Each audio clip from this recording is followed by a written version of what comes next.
Hello everyone, welcome back to our channel. I am Mellori. And I am Thomas. It is so good to be here with you today.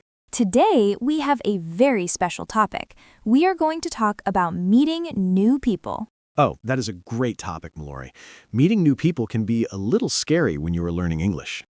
You are right, Thomas, but don't worry, we will make it easy. Before we start, please remember to like this video and subscribe. It really helps us make more lessons for you. Yes, please subscribe. Now, Mellori, imagine we are at a park. It is a beautiful, sunny day. Perfect. I am sitting on a bench, you are jogging, and you stop to say hello. Let's try it. Whew. Hello there. Mind if I sit here for a minute? Not at all. Please, have a seat. Thank you. It is a beautiful day for a run, isn't it? It really is. By the way, I'm Mellori. What is your name? I'm Thomas. Nice to meet you, Mellori. Nice to meet you too, Thomas. What brings you to the park today? Oh, I just wanted to get some fresh air and exercise. Do you come here often? Yes, I love reading here. It is very peaceful. Let's stop there for a second, Thomas.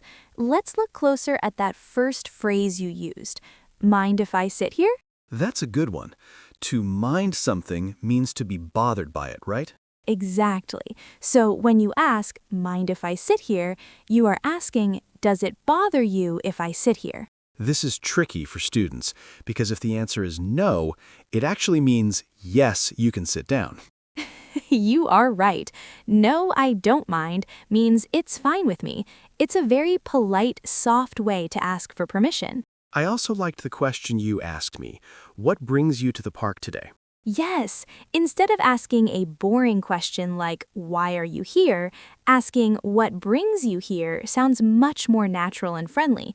It opens up the conversation. It really does. It makes me want to tell you about my day. Now it's your turn at home.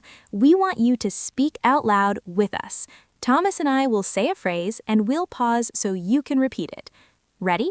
Here is the first one. Mind if I sit here? Good. Let's try, what brings you to the park today? And the last one, it was great chatting with you. Excellent work. Practice these 3 phrases this week. And don't forget to tell us in the comments where is your favorite place to meet new friends. We can't wait to read your stories. See you in the next video. Goodbye.